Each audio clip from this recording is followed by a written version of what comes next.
Shalom. प्रभु का धन्यवाद हो, उसका नाम मुबारक हो।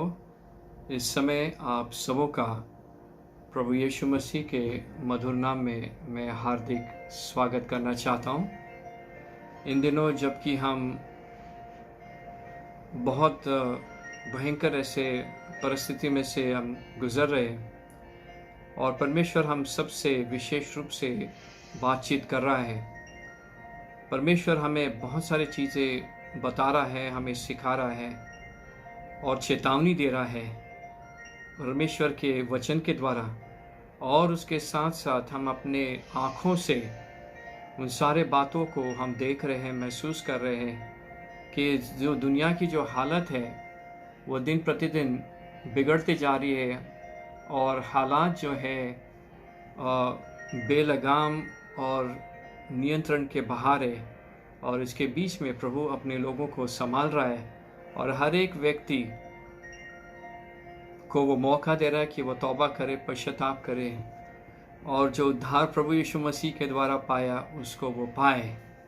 यही परमेश्वर की योजना है। यहाँ पे परमेश्वर ठीक करने नहीं आया लेकिन उद्धार देने आया, जो केवल मात्र प्रभु यीशु मसीह के द्वारा, और जिसने कहा मार्ग, सत्य और जीवन मैं ही हूँ। इस चीज़ को हमें समझना है। पिछले हफ्ते हमने बहुत महत्वपूर्ण विषय में पे हमने देखा था कि लेन देन विश्वास या फिर परिवर्तनकारी विश्वास, और किस प्रकार का विश्वास हमारे पास है और किस प्रकार के विश्वास हम जी रहे हैं। इस चीज़ को हमें समझना है। इस चीज़ को हमें समझना है कि हम किस प्रकार का विश्वास है, लेन देन का विश्वास है या परिवर्तनकारी विश्वास है, और परमेश्वर को कैसे समझते हैं, हमारा दृष्टिकोण क्या, हम परमेश्वर की जो तस्वीर जो है हमारे मन में कैसी है, वो हम हर व्यक्ति को जानना है। और विश्वास के प्रति हमारा दृष्टिकोण और हम कैसा है और उसके अनुसार हमारे जीवन पे प्रभाव हो सकता है। और हमारे जीवन के विषय में परमेश्वर हमें कहता है कि हमें अंदरूनी रूप से हमें बदलना है। बाहरी रूप से वो भी महत्वपूर्ण है, लेकिन अंदरूनी रूप से भीतर से हम कैसे बदल सकते, वो ही है परिवर्तनकारी विश्वास। लेकिन दुर्भाग्य की बात है कि बहुत से लोग इस पे ध्यान नहीं देते, और हम देखते हैं कि लोग जो है प्रार्थना के समय वो चाहते हैं कि अधिक ध्यान वो परमेश्वर से मुझे क्या मिले उस पर ध्यान केंद्रित करते हैं, और जबकि वो गलत है। और परमेश्वर की उपस्थिति में विश्राम करना, आराम करना।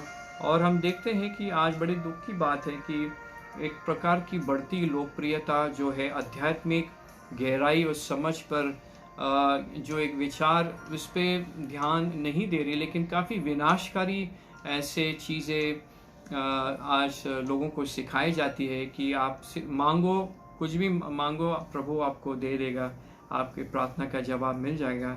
लेकिन ऐसे नहीं होता है, और इसलिए बहुत से लोग जो है प्रभु यीशु मसीह के पास तो आते हैं, लेकिन कुछ चीज़ें उनको जवाब नहीं मिलता तो बड़े मायूस और दुख परेशान होकर वो निकल जाते। बहुत से लोग अपने स्थानीय कलीसिया को छोड़ देते क्योंकि वो उन्हें कुछ नहीं मिलता, प्राप्त नहीं होता, और बड़े निराश हो जाते, क्योंकि जो विश्वास है वो लेन देन का विश्वास है, परिवर्तनकारी विश्वास नहीं है। परमेश्वर से मुझे क्या मिले, प्रभु से मुझे क्या मिले, इस फिराक में होते और स्वार्थ से प्रभु के पास आते, निस्वार्थ रूप से नहीं आते। मुझे जहाँ से भी मिल जाए, लेकिन मिल जाए, इसको भी पकड़ूँ, इसको भी पकड़ कर रखूँ, इसको भी, यहाँ से भी फ़ायदा, वहाँ से फ़ायदा, लेकिन नहीं। दो स्वामी की सेवा हम नहीं कर सकते, केवल एक ही स्वामी की हम सेवा कर सकते हैं, और वो केवल प्रभु यीशु मसीह। और हमारी जो विचारधारा है उच्च उपभोक्ता संचालित, और हम कहते हैं कि ऐसे एक संस्कृति में हम जी रहे हैं, एक पारंपरिक रूप से स्थापित हो गई है कि जो भी मैं मांगूँ वो मुझे तुरंत मिलना चाहिए।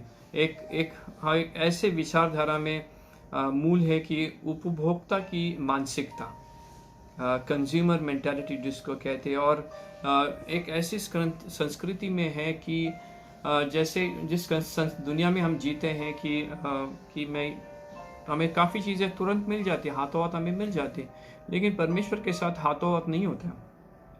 प्रार्थना करना ठीक है, लेकिन उसकी मर्जी, उसका जो समय अनुसार वो जवाब देगा, चाहे वो अपने जीवन के लिए, हमारे जीवन के लिए ठीक है या विनाशकारी, उसका निर्णय परमेश्वर लेगा। वो इंसान परमेश्वर का हाथ मरोड़ नहीं सकता, ना उसको उस पर ज़बरदस्ती कर सकता है या कोई दबाव ला सकता है कि मेरे प्रार्थना का तू जवाब तू दे। और तो हम देखते हैं कि परमेश्वर के साथ समय बिताना बहुत बहुत आवश्यक ज़रूरी है।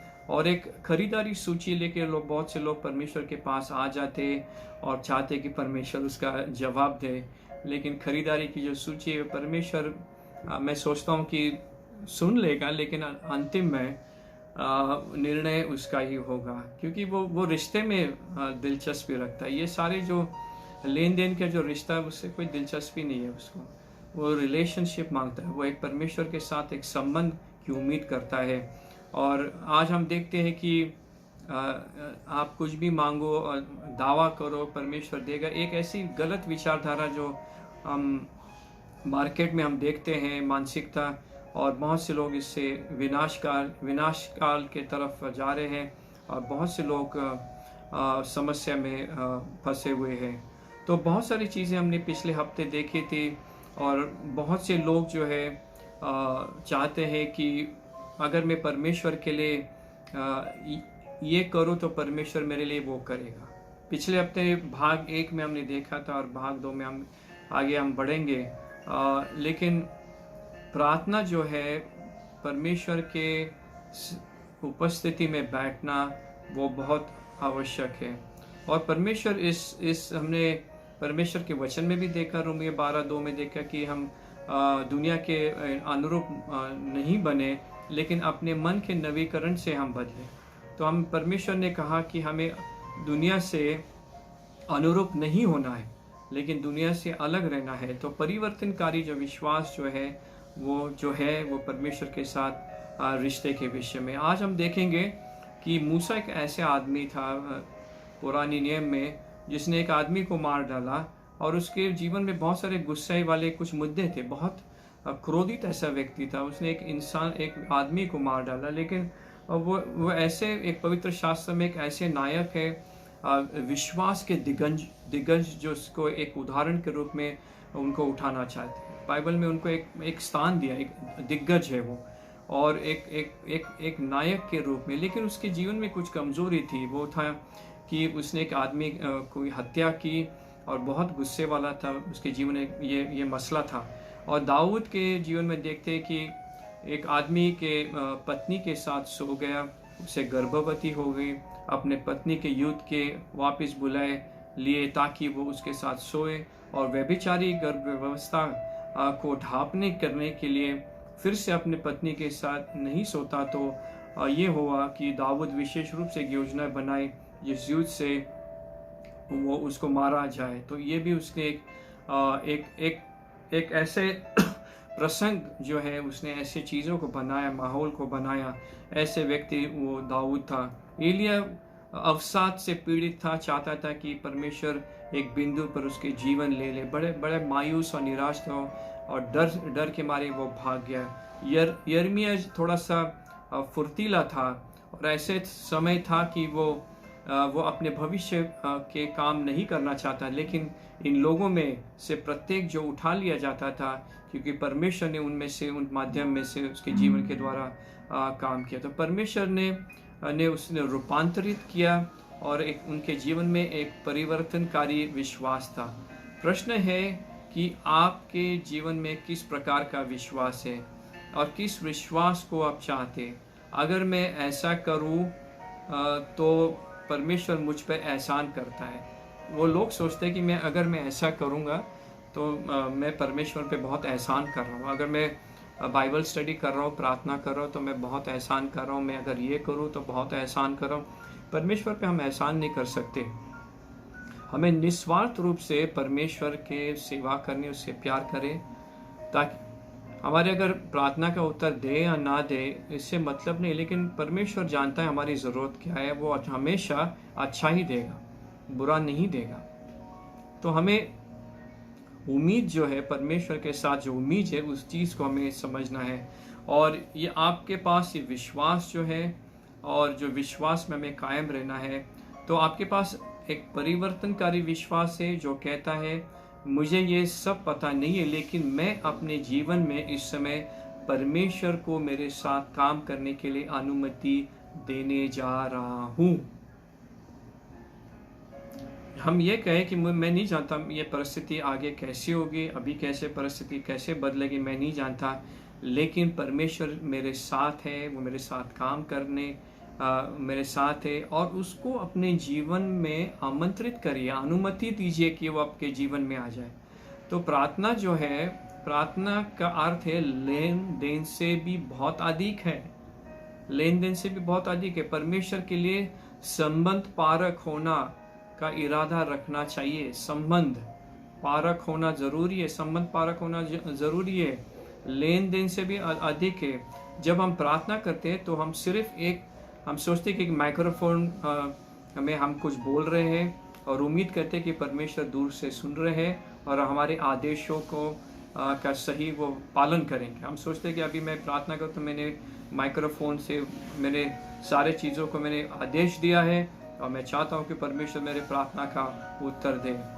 हमें एक प्यार करने वाले पिता से बात करनी है जो हमारे करीब है, हमारे प्रार्थनाओं को ध्यान से सुन रहा है और उम्मीद करता है कि हम बातचीत के माध्यम से उस व्यक्तिगत रूप से उससे जुड़ेंगे।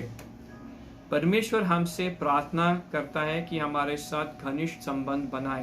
प्रार्थना के उस वचन के माध्यम के द्वारा हम प्यार करने वाले स्वर्गीय पिता से हम बातचीत करें। वो उस चीज़ को ना मांगे कि मुझे क्या चाहिए, ये चाहिए, वो चाहिए और तुरंत आमीन करके ख़त्म कर, नहीं, बातचीत करिए, आराम विश्राम करिए, बातचीत करिए, उसको उसकी मनोहरता को समझिए। उस चीज़ को आपको समझना बहुत आवश्यक है और एक बातचीत करना सीखिए। अगर बातचीत नहीं कर रहे परमेश्वर के साथ तो ये प्रार्थना जो है वो लेन देन की प्रार्थना है। विश्वास जो है वो लेन देन के विश्वास है, परिवर्तनकारी विश्वास नहीं है। ये प्रार्थना जो है, परिवर्तनकारी जो विश्वास जो है, एक ऐसे तरीका हमें अपनाना है जिससे हम परमेश्वर के साथ हमारा रिश्ता जो है और करीब होते जाए। पहला बिंदु हम देखेंगे कि जो आप उससे चाहते हैं उस पर ध्यान देने के बजाय परमेश्वर पे ध्यान दें। हम क्या चाहते हैं उस पर ध्यान कम दें, लेकिन परमेश्वर पे ध्यान दें। परमेश्वर के साथ समय का आनंद लेने के लिए प्रार्थना करते हुए अपने मुख्य लक्ष्य बनाइए। मुख्य लक्ष्य ये है कि मैं परमेश्वर के साथ समय बिताना चाहता हूँ, आनंद व्यक्त करना चाहता हूँ, जो आज लोगों के जीवन में पाए नहीं जाती है। आप लोगों से कुछ सारी चीज़ें करवाओ, बहुत सारे सेमिनार्स में, मीटिंग्स में बैठ जाएंगे, जब प्रार्थना का समय आता है तो उनको इच्छा नहीं होती है, क्योंकि बातचीत नहीं करना चाहते, सिर्फ प्राप्त करना चाहते हैं कि मुझे यही है लेन देन का विश्वास, यही है लेन देन। यही लोग जो है, हमें समझ में आता है कि इनका जो विश्वास है लेन देन का, जो परिवर्तनकारी विश्वास वाला जो इंसान है वो परमेश्वर के समय उसका मुख्य लक्ष्य ये होगा कि वो परमेश्वर के साथ समय व्यतीत करेगा। अपने प्रार्थनाओं को स्वीकार करने के लिए परमेश्वर को मनाने की कोशिश करने के तरीके बजाय परमेश्वर को बेहतर तरीके से जानने के लिए हमें प्रार्थनाओं का उपकरण के रूप में स्वीकार करें। हमें ये ना करें कि हम कोशिश ना करें कि प्रार्थना में कि परमेश्वर के पे दबाव लाए या उसको ये तरीका बताए कि मैं जो कह रहा बिल्कुल सही कह रहा हूँ, मेरी ज़रूरत बिल्कुल सही है और मुझे आप जवाब दीजिए। ये दबाव हम उस पर नहीं डाल सकते, लेकिन इसके बजाय अगर हम उसकी उपस्थिति में खामोश बैठे कि प्रभु मेरी ये ज़रूरत है, लेकिन इस ज़रूरत से बढ़कर तू मेरे जीवन में बहुत महत्वपूर्ण है, तेरी उपस्थिति, आपकी उपस्थिति मेरे जीवन में बहुत महत्वपूर्ण है और मैं जिसमें उसके बिना मैं नहीं जी सकता। अगर उसके राज्य, उसकी उपस्थिति के विषय में अगर हम ज़्यादा दिलचस्पी दिखाएंगे तो मैं सोचता हूँ परमेश्वर बहुत प्रसन्न होगा। तो ये बात है, परमेश्वर के साथ संवाद करना एक तरीका होना चाहिए कि प्यार करने वाला एक बच्चा जो होता है अब अपने पिता के साथ बातचीत करता है, वैसे एक संवाद को आप बढ़ाइए और इस संवाद को बढ़ाइए आनंद लेने, शुद्ध ध्यान के साथ परमेश्वर आपके स्वर्गीय पिता जो है उससे संवाद आप बढ़ाइए। दूसरा कोरिन्थियों 6:18 में हम देखते हैं, याद रखिए मैं तुम्हारे लिए एक पिता बनूंगा और तुम मेरे बेटे और बेटियां बनोगे, प्रभु सर्वशक्तिमान कहता है। दूसरा कोरिन्थियों 6:18 में देखते हैं, मैं तुम्हारे लिए पिता बनूंगा। दूसरी बात है पता चलता है कि परमेश्वर वास्तव में आपके कितने करीब है, इससे पता लगता है। जिसको हम कहते हैं परिवर्तनकारी विश्वास में या लेन देन के विश्वास में, दूसरा बिंदु यह है पता चलता है कि परमेश्वर वास्तव में आपके कितने करीब है। अक्सर हम प्रार्थना करते हैं और हम सोचते हैं कि परमेश्वर बहुत दूर है, जबकि वास्तव में परमेश्वर हमारे साथ, हमारे परिस्थिति में है, हमारे जीवनों में है, वो दूर नहीं है। लेकिन जो इंसान उसको पुकारता है सच्चे मन से और सच्चे मन से रिश्ता रखना चाहता है, सच्चे मन से उसको निहारना चाहता है, उनके करीब रहता है।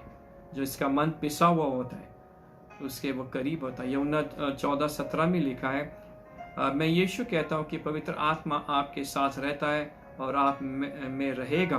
और आयत 20 में देखते यीशु मसीह समझाते हैं कि मैं अपने पिता में हूँ और तुम मुझ में हो और मैं तुम में हूँ। और ये जहाँ पे हम देखते हैं कि कितने करीब है, परमेश्वर कहता है मैं तुम में हूँ, तुम मुझ में वास करते हो।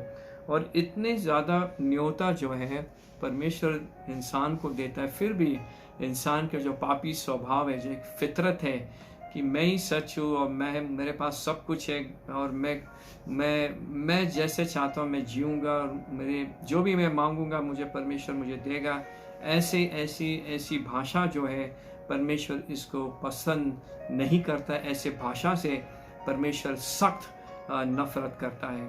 तो जब भी परमेश्वर दूर लगता है, ये नहीं है जब बहुत से लोग कहते हैं परमेश्वर बहुत दूर है, सुनता नहीं है, बहुत दूर है, ये बात नहीं है। इसलिए नहीं वो चला गया, आप चले गए क्योंकि आपके निर्णय के मारे। परमेश्वर कहीं आवा नहीं भागता, परमेश्वर वहीं है, लेकिन आप परमेश्वर से दूर जाते हैं। आपने निर्णय जो लिया गलत हो, अगर गलत हो तो परमेश्वर से आप दूर जाओगे, सही निर्णय आप परमेश्वर में बने रहोगे। अलग अलग दिशाओं में लोग चले जाते हैं, परमेश्वर से दूर या परमेश्वर से करीब। व्यवस्था विवरण 31:8 में मैंने वादा किया कि परमेश्वर स्वयं तुम्हारे समक्ष जाता हूँ और तुम्हारे साथ रहूँगा, वो आपको कभी नहीं छोड़ेगा, ना कोई आपको त्यागेगा। डरो नहीं, निराश मत होना। ये स्वर्गीय परमेश्वर, बाइबल का परमेश्वर, अब्राहम, इसहाक और याकूब का परमेश्वर कहता है मैं वादा करता हूँ मैं तुम्हारे साथ रहूँगा। तीसरी बात है हर दिन अलग अलग स्थितियों में प्रार्थना करना। हर दिन अलग अलग परिस्थिति प्रार्थना कर दिया, हमारे विभिन्न गतिविधियों में गुजरते हुए ईश्वर के साथ संवाद करना और परमेश्वर हमारे साथ है। उसके बाद हम देखते हैं चौथी बात है कि आपके जो भावनाएं जो है उस चीज़ को आप समझें, उस चीज़ को आप समझें। परमेश्वर हमारे जो भावनाएं उस चीज़ को हमें समझना है।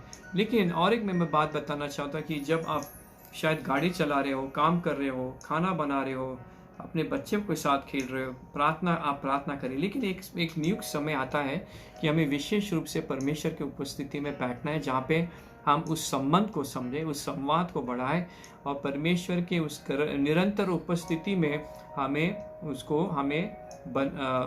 बढ़ना है।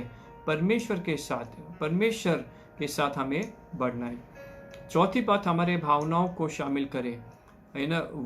हमें ये बात है कि हम अपने भावनाओं को शामिल करें। जो परमेश्वर चाहता है कि हम अपने भावनाओं को शक्तिशाली प्रेरक, हम अपने भावनाओं को परमेश्वर के सामने प्रकट करें, क्योंकि परमेश्वर स्वयं भावुक है और जो बाइबल कहते हैं वो खुद भावुक है। तो हमें अपने जो बातें जो है अपने भावनाओं को शामिल करें। सख्त दिल से, और अगर हमारी भावनाएं नहीं है परमेश्वर के प्रति, प्यार और धन्यवाद की भावनाएं नहीं है, और परमेश्वर के विषय में कोई दो शब्द या प्यार भरे शब्द नहीं है, अगर हम उसको निहारते नहीं है और धन्यवाद नहीं देते, तो मैं सोचता हूँ ये रिश्ता बहुत इस रिश्ते में मिठास नहीं है लेकिन खटास है, और इसमें ये है लेन देन का विश्वास है, परिवर्तनकारी विश्वास नहीं है। और जफन्या 3:17 में लिखा कि वो मैं बहुत खुश ले जाएगा और मैं अपने प्यार से शांत करेगा और वो आप पर प्रसन्न होगा, परमेश्वर हम पे प्रसन्न होगा। तो यदि हम प्रार्थना करते समय हमें परमेश्वर के हमारे भावनाओं को हमें प्रकट करना है। पांचवी बात है अप्रत्याशित की अपेक्षा करें, कि ऐसे अपेक्षा करें कि परमेश्वर जो है जिसकी मैंने उम्मीद नहीं की, वो उम्मीद परमेश्वर मेरी पूरी करेगा। परमेश्वर ऐसा परमेश्वर जो आश्चर्य करने के लिए खुला हो, जो आश्चर्य करना चाहता हमारे जीवन में, सब शांति और आनंद, स्वर्गीय शांति और आनंद, और हमारी ज़रूरत को पूरा करने वाला परमेश्वर है, तो उस चीज़ की अपेक्षा करिए। लेकिन जब आप मजबूती से प्रार्थना करते तो परमेश्वर प्रसन्न होता है और आपको प्रोत्साहित करने के लिए कुछ आश्चर्यजनक आशीर्वाद या बरकतें के लिए विकल्प जो है वो चुन सकता है। और याकूब 1:17 में वादा करता है, हर अच्छी और सही उपहार ऊपर से है, स्वर्गीय रोशनी पिता से नीचे आ रही है, जो बदलाव और जो छाया की तरफ बदलता जा रहा है। तो मैं आपको बताना चाहता हूँ कि उस चीज़ की आप उम्मीद करिए, और जितना अधिक आप परमेश्वर के साथ करीब आने की कोशिश करेंगे, और परमेश्वर आपको ऐसे चीज़ों से आपके मनोरथों को पूरा करेगा, और आपके जीवन में ऐसी आशीष भर देगा जिसकी आपने उम्मीद नहीं करी, क्योंकि आपने परमेश्वर के साथ रिश्ता है। परमेश्वर आपको अच्छे चीज़ों से तृप्त करेगा, साधारण चीज़ों से तृप्त नहीं करेगा, लेकिन अच्छे चीज़ों से तृप्त करेगा। परमेश्वर आप सबको बहुत बरकत दे, और हम इन चीज़ को सीखे आने वाले समय में कि हम जो है लेन देन के रिश्ता ना रखें, लेकिन परिवर्तनकारी विश्वास रखें। परमेश्वर आप सबको बरकत और आशीष दे। यीशु मसीह जल्द आ रहे हैं। Shalom shalom shalom.